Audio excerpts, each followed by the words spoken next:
விஷச்சாராயம் மருந்தியவர்கள் மருத்துவமனைக்கு வர தயக்கம் காட்டியதால் தான் உயிரிழப்புகள் ஏற்பட்டதாக அமைச்சர் மா சுப்பிரமணியன் தெரிவித்துள்ளார். விஷச்சாராயத்தால் பாதிக்கப்பட்டு புதுச்சேரி ஜிப்மர் மருத்துவமனையில் அனுமதிக்கப்பட்டுள்ள 17 பேரிடம் மா சுப்பிரமணியன் நலம் விசாரித்தார். பின்னர் பேட்டியளித்த அவர், இபிஎஸ் கூறியதைப் போல விஷச்சாராய சிகிச்சைக்கான ஓம்பிரசோல் மருந்துக்கு பற்றாக்குறை எதுவும் இல்லை என்றும் கூறினார். எதிர்க்கட்சித் தலைவர் ஓம்பிரசோல் என்கின்ற மருந்து கையிருப்பில் இல்லை என்கின்ற ஒரு விஷயத்தை சொல்லி சென்றதாக சொன்னார்கள்.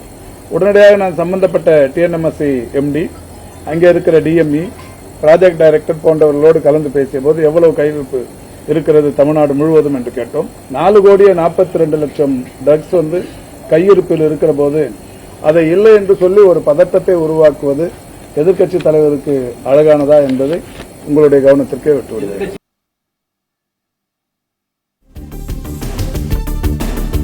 கள்ளக்குறிச்சி கருணாபுரத்திற்கு பாதிக்கப்பட்டவர்களுக்கு ஆறுதல் கூற காரில் சென்ற நாம் தமிழர் கட்சி நிர்வாகியும் யூடியூபருமான சாட்டை துரைமுருகனை சிலர் தாக்கியதால் பரபரப்பு ஏற்பட்டது.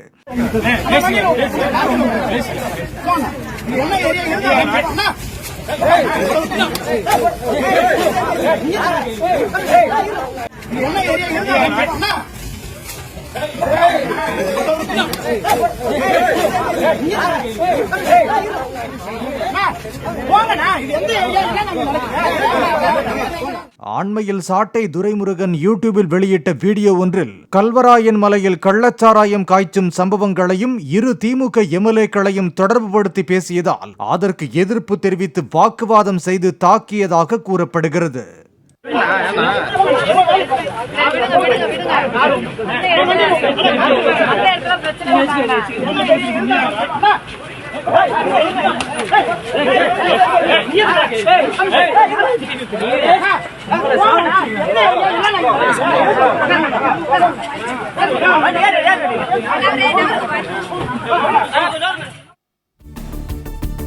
தமிழ்நாட்டில் பூரண மதுவிலக்கு என்பது யதார்த்தத்தில் சாத்தியமில்லை என்று தெரிவித்துள்ள பாஜக மாநில தலைவர் அண்ணாமலை, கள்ளுக்கடைகள் திறக்கப்பட்டால் அதற்கான சாத்தியம் உள்ளதாக கூறியுள்ளார்.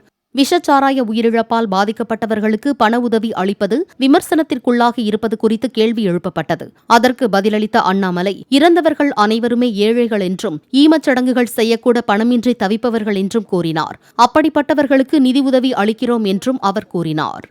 தமிழகத்திற்கு கள்ளுக்கடையை திறந்து ஒரு ரெஸ்ட்ரிக்டட் லைசன்ஸ் பிராக்டிஸை கொண்டு வரணும். தெருவுக்கு 5,000 கடைகளை வைத்து அதன் மூலமாக ஊக்கப்படுத்துவது சரியில்லை என்பதுதான் நம்முடைய நோக்கம். அதனால் முதல்ல 1000 கடை அடைங்க, 2 வருஷம் கழிச்சு 1000 கடை அடைங்க, படிப்படியா கள்ளுக்கடைகளை திறந்து வாங்க, அரசு முன்னின்று அதை நடத்தாதீங்க அப்படிங்கறதா எங்களுடைய கோரிக்கையா இருக்குங்க. நாங்க கள்ளுக்கடையும் திறக்கக்கூடாதுன்னு சொன்னீங்கன்னா நிச்சயமா கள்ளுக்கடை வரணும். அதாவது 100% ஆல்கஹால் விடமாட்டோம் அப்படிங்கிற தமிழ்நாட்டில் சாத்தியம் கிடையாது. கள்ளக்குறிச்சி கருணாபுரத்தில் விஷச்சாராயத்துக்கு பலியானவர்களின் குடும்பத்தினருக்கு ஆறுதல் கூறிய பின்னர் செய்தியாளர்களை சந்தித்த திருமாவளவன், உயிர் பலிகளின் பின்னணியில் கள்ளச்சாராய மாஃபியா இருப்பதாக தெரிவித்தார். இவ்வளவு பெரிய கொடிய துயரம் நிகழ்வதற்கு மெத்தனால் மாஃபியா கும்பல் தான் இதன் பின்னணியில் இருக்கிறார்கள் என்பதை உணர முடிகிறது. அதிகாரிகளுக்கு தெரியாமல் அல்லது அதிகாரிகளின் உடந்தை இல்லாமல் மெத்தனால் கள்ளச்சந்தை வியாபாரம் நடக்க முடியாது. திருமாவளவன் பேட்டியளித்துக் கொண்டிருந்த போது நாச்சியாள் சுகந்தி என்ற பெண், உங்கள் எம்எல்ஏக்கள் மூலம் கள்ளச்சாராயத்துக்கு எதிராக சட்டமன்றத்தில் குரல் கொடுக்காமல் இங்கு வந்து பேசிக் கொண்டிருக்கிறீர்களே என்று கேள்வி எழுப்பினார். அவரை போலீசார் அங்கிருந்து அப்புறப்படுத்தினர். ஒட்டுமொத்த கிராமமே இன்றைக்கு சோகத்தில் மூழ்கி கிடக்கிறது. வீதிக்கு வீதி, வீட்டுக்கு வீடு ஒப்பாரி ஓலம் கேட்டுக்கொண்டிருக்கிறது. தமிழ்நாடு அரசு உரிய நடவடிக்கைகளை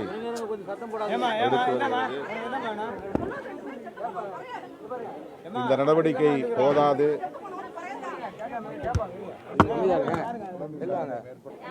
விற்பனை செய்யப்படுவதற்கு பொறுப்பானவர்கள் யார் என்பதை கண்டறிய வேண்டும். இதுதான் விடுதலை சிறுத்தைகள் முன்வைப்பு.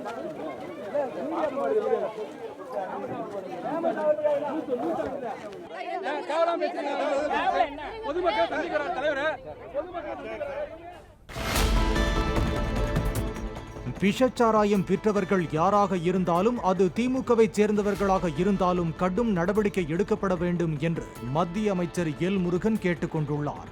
உதகையில் வாக்காளர்களுக்கு நன்றி தெரிவிக்கும் நிகழ்ச்சியில் பங்கேற்ற பின் பேட்டி அளித்த அவர் இதனை தெரிவித்துள்ளார். அந்த ஒரு குற்றவாளி வீட்டுல திமுகவினுடைய படங்கள் எல்லாம் ஒட்டப்பட்டிருக்கிறதுன்னு சொல்றோம்.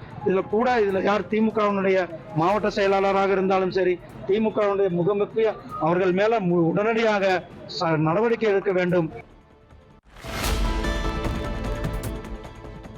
கருணாபுரத்தில் விஷச்சாராயத்தை குடித்ததால் தாய் தந்தையை பறிகொடுத்து தனது 2 தம்பிகளுடன் தவித்து வருவதாக 11ஆம் வகுப்பு மாணவி ஒருவர் கூறியுள்ளார். 23 முறை ஜெயிலுக்கு சென்று வந்தும் திருந்தாத கள்ளச்சாராய குற்றவாளிகளுக்கு ஆயுள் தண்டனை வழங்க வேண்டும் என்று அந்த மாணவி கோரிக்கை விடுத்துள்ளார். எங்களுக்கு இப்போ நாங்கள் அனாதே நிற்கிறோன்னா எங்களுக்கு யாருமே இல்லை. குடித்தவங்க அனுபவிச்சிட்டாங்க, அதை விற்றவங்க அனுபவிக்கலணும். ஒருத்தர் 2 பேராக இறந்தாங்க, கருணாபுரமே அழிஞ்சு போயிடுச்சு. அவங்கள ஆயுள் தண்டனை போட்டு அவங்க அந்த 4 செவத்துக்குள்ளே இருந்தது அவங்களுக்கு அந்த தனிமை என்னன்னு தெரியும். அவங்க யோசிக்க மாட்டாங்க நம்ம புள்ள குட்டி எப்படி இருக்குது, வளர்ந்துச்சா வளரலையா, அப்போ நாங்கள் இப்போ எப்படி கதறோமோ எங்கள் அம்மா அப்பா இல்லாத தனியாக தவிக்கிறோமோ அதே மாதிரி அவங்களும் கதறணும். 23 தாட்டி போயிட்டு வந்துமே யாரும் திருந்ததுக்கப்புறம் திருந்தவங்க என்னென்னா கேரண்டி? ஒரு தாட்டி விடலாம், தொடர்ந்து 23 தாட்டி பண்ணிட்டு இருந்தா எப்படின்னா எங்களுக்கு எப்படியாச்சும் 2 சென்ட் இடம் பார்த்து இல்லைன்னா 1.5 சென்ட் இடம் பார்த்தாச்சும் எங்களுக்கு ஒரு வீடு அரசாங்கம் கட்டி தரணும் அப்படின்னு கேட்குறேன் நான் கோரிக்கையா.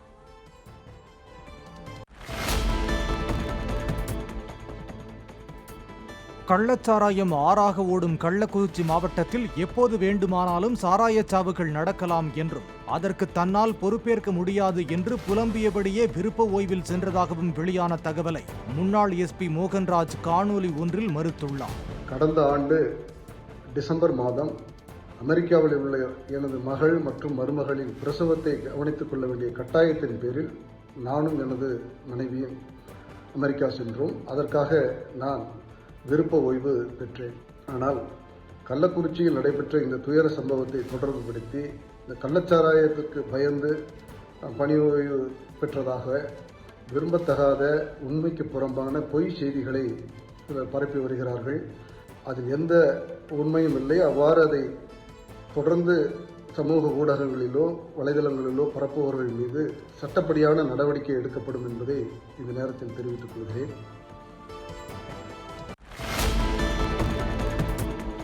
ஆனி மாத பௌர்ணமியை முன்னிட்டு திருவண்ணாமலையில் ஏராளமான பக்தர்கள் கிரிவலம் சென்றனர். தமிழகம் மட்டுமின்றி வெளி மாநிலங்களில் இருந்தும் வந்த பக்தர்கள் அதிகாலை முதல் சுமார் 5 மணி நேரத்திற்கு மேல் நீண்ட வரிசையில் காத்திருந்து அண்ணாமலையாரை தரிசித்த பின் கிரிவலமாக சென்று வழிபட்டனர்.